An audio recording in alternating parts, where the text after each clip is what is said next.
300 വർഷത്തിന് മേലെ പഴക്കമുള്ള ഒരു യൂണിവേഴ്സിറ്റിയിൽ നമ്മളിന്ന് വന്നിട്ടുള്ളത്. അതാണ് യൂണിവേഴ്സിറ്റി ഓഫ് റോക്ലോ. നമ്മുടെ യാത്ര പോളണ്ടിലേക്ക് ആരംഭിച്ചത് ക്രാക്കോയിൽ നിന്നാണ്. ക്രാക്കോ യൂണിവേഴ്സിറ്റി നമ്മൾ പരിചയപ്പെട്ടു. അതേപോലെ തന്നെ ഇപ്പോൾ നമ്മൾ നിൽക്കുന്നത് റോക്ലോയിലാണ്. ഇനി ക്യാപിറ്റൽ സിറ്റിയായ വാർസോയിലേക്കാണ് ഇനി നമ്മുടെ യാത്ര. അപ്പോൾ ഈ യൂണിവേഴ്സിറ്റി എത്രമാത്രം നല്ലതാണ് എന്നുള്ളതാണ് നമ്മൾ അറിയേണ്ടത്.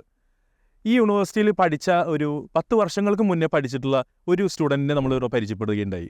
വളരെ സക്സസ്ഫുള്ളായി ഈ ഒരു എക്കണോമിയിൽ ജീവിക്കുന്ന അദ്ദേഹത്തിൻ്റെ കഥ വളരെ ഇൻട്രസ്റ്റിംഗ് ആയിട്ട് തോന്നി. അതായത് എപ്പോഴും നമ്മൾ ചർച്ച ചെയ്യാറുള്ള ഒരു കാര്യം തന്നെയാണ്, സ്റ്റേ ബാക്ക് നോക്കിയിട്ടോ ട്യൂഷൻ ഫീ നോക്കിയിട്ടോ മാത്രമല്ല ഒരു എക്കണോമി ഡിസൈഡ് ചെയ്യണത്, അതായത് എവിടെ പഠിക്കണമെന്ന് തീരുമാനിക്കേണ്ടത്. മറിച്ച് നമുക്ക് ഇൻട്രസ്റ്റ് ഉള്ള കോഴ്സ്, ആ കോഴ്സ് ഒരു രാജ്യത്ത് പഠിച്ചു കഴിഞ്ഞാൽ നമ്മൾ എൻ്റർ ചെയ്യാൻ പോകുന്ന ഇൻഡസ്ട്രി, അത് ആ രാജ്യത്തെ എത്രമാത്രം പ്രോമിനൻ്റ് ആണെന്ന് എന്ന് നമ്മൾ വിശദമായി അന്വേഷിച്ചിട്ട് വേണം നമ്മുടെ ഒരു രാജ്യവും യൂണിവേഴ്സിറ്റി സെലക്ട് ചെയ്യാൻ. അങ്ങനെ സെലക്ട് ചെയ്ത ശേഷം വളരെ സക്സസ്ഫുള്ളായി ഒരു കരിയർ ബിൽഡ് ചെയ്തിട്ട ഒരു വ്യക്തിയാണ് നമ്മളിന്ന് പരിചയപ്പെടുത്തുന്നത്. അദ്ദേഹം ഈ റോക്ലോ യൂണിവേഴ്സിറ്റിയുടെ ഒരു അലുമിനി കൂടിയാണ്.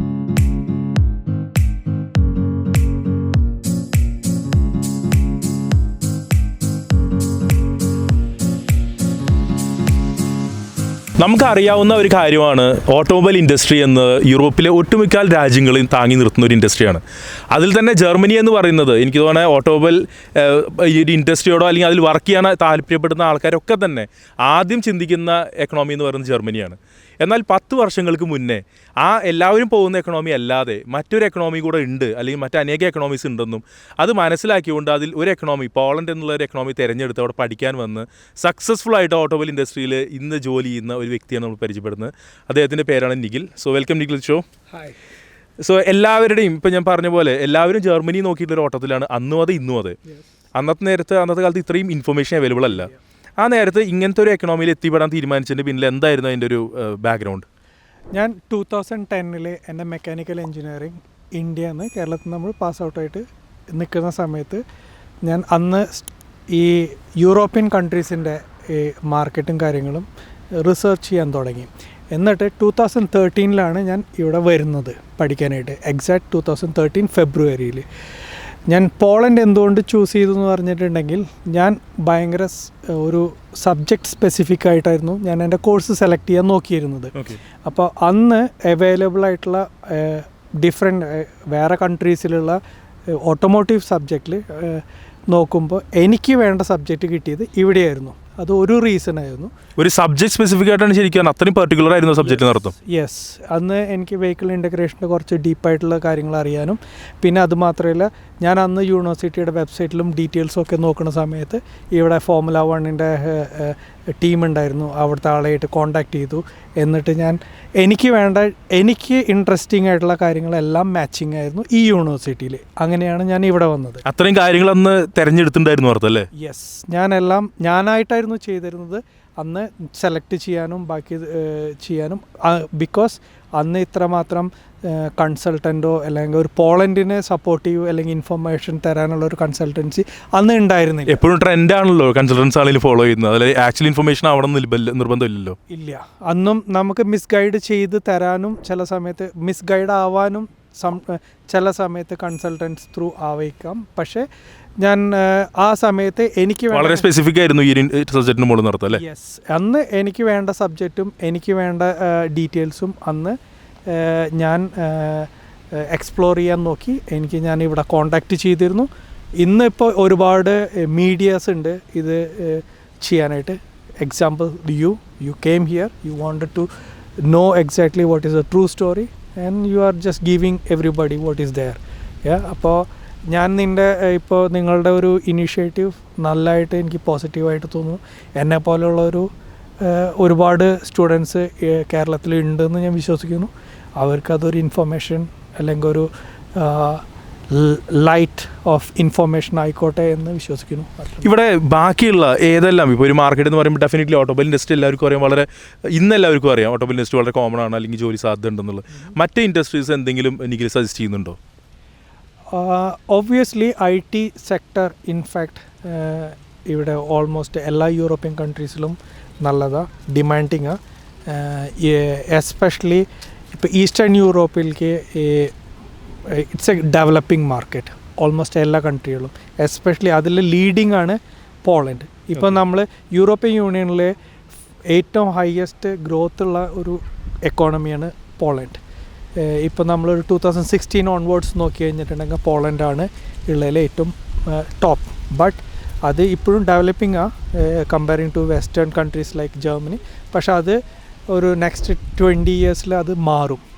ഇപ്പോൾ എൻ്റെ ഇൻഡസ്ട്രിയിലുള്ള ഇപ്പോൾ പറയുകയാണെന്നുണ്ടെങ്കിൽ ഇപ്പോൾ ഓട്ടോമോട്ടീവ് ഇൻഡസ്ട്രിയിൽ ഒട്ടുമിക്ക കമ്പനീസ് എല്ലാം ക്ലോസ് ചെയ്തിട്ട് they are moving forward to Poland direction or like eastern European direction. ഇപ്പോൾ Poland may be cost of ലിവിങ്ങോ അല്ലെങ്കിൽ അഫോർഡബിലിറ്റി എന്നുള്ള എലമെന്റ് ഉണ്ടായിരിക്കും അല്ലേ? യെസ്, അതാണല്ലോ മെയിനായിട്ട്. കാരണം അവിടെ എക്സ്പെൻസ് കൂടുതലാണ് കമ്പനിക്ക് from industry point of view. ഇവിടെ കുറവുണ്ട്. പക്ഷേ എനിക്ക് ഇവിടെ കുറവ് തന്നെയാണ്, ഇല്ലയെന്ന് ഞാൻ പറയുന്നില്ല. ബട്ട് നിങ്ങൾക്ക് ഇവിടെ ജീവിക്കുമ്പോൾ ശരിക്കും പറഞ്ഞാൽ എല്ലാവരുടെയും ഒരു കൺസേൺ എന്ന് പറയുന്നത് പലപ്പോഴും ഒരു പെർട്ടിക്കുലർ ഇൻഡസ്ട്രി അല്ലെങ്കിൽ ഒരു പെർട്ടിക്കുലർ നാട്ടിലേക്ക് ആളുകൾ പോകുന്നുണ്ടെങ്കിൽ പിന്നെ ആ നാട്ടിലേക്കാണ് എല്ലാവരും പോകുക എന്നുള്ള ട്രെൻഡാണ് ഫോളോ ചെയ്യുന്നത്. അപ്പോൾ ഈ ഒരു നാട്ടിനെ സംബന്ധിച്ചിടത്തോളം നമുക്ക് പ്രത്യേകിച്ച് ഈ ഷെങ്കൻ ഏരിയയിൽ 27 രാജ്യങ്ങളുണ്ട് എക്സ്പ്ലോർ ചെയ്യാനായിട്ട്.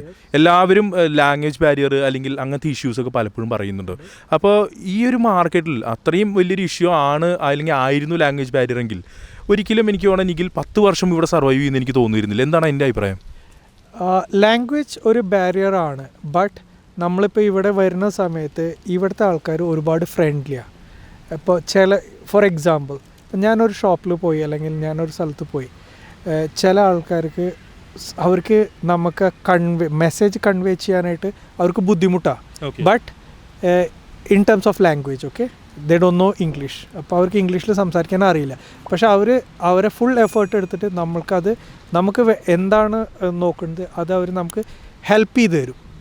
അപ്പോൾ നമുക്ക് ഒരിക്കലും ലാംഗ്വേജ് ഒരു ബാരിയർ ആണെന്ന് പറഞ്ഞിട്ട് അത് നമുക്ക് നിങ്ങളുടെ തന്നെ കരിയർ എനിക്ക് തോന്നുന്ന ഏറ്റവും വലിയ എക്സാമ്പിൾ ആണ് അത് വലിയൊരു ബാരിയർ അല്ല എന്നുള്ളതിനല്ലേ? യെസ്. അന്ന് ഞാൻ 2013 ഇവിടെ വന്ന സമയത്ത് വളരെ കുറച്ച് ഇന്ത്യൻസ് ഉണ്ടായിരുന്നുള്ളൂ, ഒരുപാടൊന്നും ഉണ്ടായില്ല കമ്പയറിങ് ടു ഇന്നത്തെ സിറ്റുവേഷൻ. ഓക്കെ, അപ്പം അന്ന് ഞാൻ ഒട്ടും ഇല്ല എന്നല്ല പറയുന്നത്, അന്ന് കുറവായിരുന്നു. ഇന്നത്തെ സമയത്ത് ഇന്ന് അതൊരു 10 ടൈംസ് ഒരു 20 ടൈംസ് കൂടുതലാണ്. ഒരുപാട് ഇന്ത്യൻസ് ഉണ്ട്. ഇപ്പോൾ ഈവൻ കേരളൈറ്റ്സ് ഒരുപാടുണ്ട്. ഇപ്പോൾ കേരള ഇപ്പോൾ ട്രെൻഡ് ഫോളോ ചെയ്ത് തുടങ്ങി ഒരുപക്ഷെ കേരളം അല്ലേ? ആയിരിക്കാം, അങ്ങനെ പറയും. നമുക്ക് ഇപ്പോൾ ഒരുപാട് ആൾക്കാർ വരുന്നുണ്ട്, ഒരുപാട് ഓൺ സൈറ്റ് IT എൻജിനീയേഴ്സ് ഉണ്ട് ഇവിടെ, പഠിക്കാൻ വരുന്ന ഒരുപാട് പേരുണ്ട്, പിന്നെ ഫാമിലി ഉണ്ട്. എക്സാമ്പിൾ എൻ്റെ വൈഫ്, എൻ്റെ കുട്ടികൾ. അപ്പോൾ ഇപ്പം ഞാൻ വന്നു. ഈ ഒരു എക്കണോമിയെ ഓവറോൾ ഇപ്പോൾ ഈ 10 വർഷത്തെ അനുഭവത്തിൽ നോക്കുമ്പോൾ ഇപ്പോൾ എനിക്ക് തോന്നുന്നു ശ്രുതി ഒരു ഡെൻറ്റിസ്റ്റും കൂടിയാണ്. അപ്പോൾ ആ ഒരു പേഴ്സ്പെക്റ്റീവിൽ ആലോചിക്കുമ്പോൾ പെട്ടെന്ന് മാരേജിന് ശേഷം ഇവിടേക്ക് എത്തിയിട്ടുള്ളതാണ്. ആ ഒരു പേഴ്സ്പെക്റ്റീവിൽ ഒരാളെ ചിന്തിക്കുമ്പോൾ എങ്ങനെയുണ്ട് ഈ എക്കണോമി, എന്താ തോന്നുന്നത്? കുഴപ്പമൊന്നുമില്ല. ഐ മീൻ നിങ്ങൾക്ക് കറക്റ്റ് ഡയറക്ഷനിൽ നിങ്ങളുടെ പ്രൊഫഷൻ സ്റ്റാർട്ട് ചെയ്യാൻ പറ്റിയ it is A good economy and it is improving now. അപ്പോൾ ഫ്യൂച്ചറിലും അതിന് ചാൻസ് ഉണ്ട് ബെറ്റർ ആവാൻ. ഓക്കെ, ആളുകളുടെ ആറ്റിറ്റ്യൂഡ് എപ്പോഴും എല്ലാവരുടെയും പേടി, ഇത് ഏറ്റവും വലിയ കൺസേൺ പാരൻസിൻ്റെ ആൾക്കാർ ഡിസ്ക്രിമിനേഷൻ ഒരു രീതിയിൽ പെരുമാറുന്നുണ്ടോ എന്നുള്ളതാണ് ഒരു കാര്യം. രണ്ടാമത് ക്രൈം റേറ്റ്സ്, അതായത് കുട്ടികൾ പഠിക്കാൻ പോകുമ്പോൾ ആ രാജ്യം സേഫ് ആയിരിക്കണം. അപ്പോൾ നിങ്ങളിവിടെ പെട്ടെന്ന് ഈ എക്കണോമിയിൽ വന്നിട്ടുള്ള ആൾക്കാരാണ്. അപ്പോൾ നിഖിൽ ഇപ്പോൾ 10 വർഷമായി, ശ്രുതി ഇപ്പോൾ 5 വർഷമായിട്ടുള്ളത്. അപ്പോൾ ശ്രുതിയുടെ ഒരു പേഴ്സ്പെക്റ്റീവിൽ ഒരു ലേഡി എന്നുള്ള നിലയ്ക്ക് ഇവിടുത്തെ ക്രൈം റേറ്റ്സോ അല്ലെങ്കിൽ ഡിസ്ക്രിമിനേഷൻ എന്നുള്ള ഒരു ആസ്പെക്റ്റിൽ പറയുകയാണെങ്കിൽ എന്തായിരിക്കും അഭിപ്രായം? എനിക്ക് പേഴ്സണലി അങ്ങനത്തെ ഒരു ബുദ്ധിമുട്ട് തോന്നിയിട്ടില്ല, അങ്ങനെ കേട്ടിട്ടില്ല. ഞാൻ ഇവിടെ people are very friendly, girls are safe, womens are safe. എനിക്കാണ് ഒട്ടുമിക്ക യൂറോപ്യൻ രാജ്യങ്ങളും അങ്ങനെ തന്നെയാണ് തോന്നുന്നു. ഹിയർ ഇറ്റ് ഈസ് അങ്ങനത്തെ പേടിക്കേണ്ട ആവശ്യമില്ല. I would say that. Okay, perfect. So anyway it was wonderful talking to you. വളരെ ഇൻസൈറ്റ്ഫുൾ ആയിട്ടുള്ള ഒരു വ്യക്തിയാണ് ശരിക്കും പറഞ്ഞ നിഖിൽ എന്ന് പറയുന്നത്. കാരണം അത്രയും വർഷങ്ങൾക്ക് മുന്നേ കോഴ്സ് സ്പെസിഫിക് ആയിട്ട് ഇന്ന് നമ്മൾ പറയുന്ന നിങ്ങളുടെ ഇൻട്രസ്റ്റും ആ ഇൻട്രസ്റ്റിനോടനുബന്ധിച്ചുള്ള നിങ്ങൾ എൻട്രി ചെയ്യാൻ പോകുന്ന ഇൻഡസ്ട്രിയും ജോലി കിട്ടിയിട്ട് അത് നോക്കിയിട്ടാണ് നിങ്ങൾ പഠിക്കാൻ പോകേണ്ടത് എന്നത് ഒരു 10 വർഷങ്ങൾക്ക് മുന്നേ അതേ കൺസെപ്റ്റിൽ ആലോചിച്ച് എക്സ്പ്ലോർ ചെയ്ത് സക്സസ്ഫുൾ ആയിട്ട് ഒരു യൂറോപ്യൻ രാജ്യത്ത് ജീവിക്കുന്ന വ്യക്തിയാണ് Nikhil. So anyway thank you so much Nikhil and Shruti for joining the show. Thank you. Yeah.